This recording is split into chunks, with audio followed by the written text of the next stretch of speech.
अस्सलाम वालेकुम, welcome to my YouTube channel. आज मैं बहुत ही आसान चटनी लेके आया हूँ। जिन मेरी बहनों से अगर गलती से अपनी नमक कम हो जाए या मिर्च कम हो जाए चावलों में, तो उनको अगर घर वालों से बचना है तो घर वालों से बचने के लिए एक बहुत ही आसान तरीका है उनके लिए कि वो ऐसा करें कि ये चटनी बनाएं।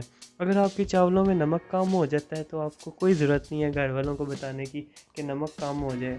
आपने उनको कहना है कि बस मैंने नमक कम नहीं किया, मैंने साथ चटनी बनाई है इसलिए मैंने नमक मिर्च कम वाले चावल बनाए हैं। तो अब स्टार्ट करते हैं। ये वैसे हिंदुस्तानी चटनी है, बहुत मज़े की बनती है, ठीक है, और बहुत ही इजी बन जाती है।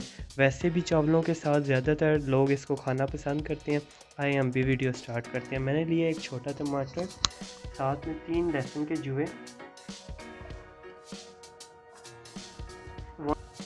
1 टीस्पून नमक, 1 टीस्पून सुरख मिर्च और थोड़ा सा इसमें धनिया ऐड करेंगे और थोड़ा सा इसमें धनिया ऐड करेंगे, बस ये थोड़ा सा। और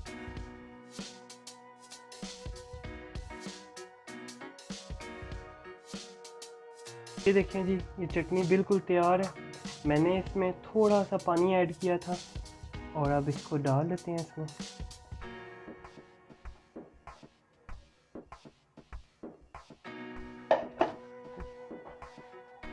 अगर आपको हमारी वीडियो अच्छी लगे तो हमारे चैनल को सब्सक्राइब करें, वीडियो को लाइक करें और बेल आइकन को क्लिक करें ताकि हमारी नई आने वाली वीडियोज़ आप तक पहुंच सकें।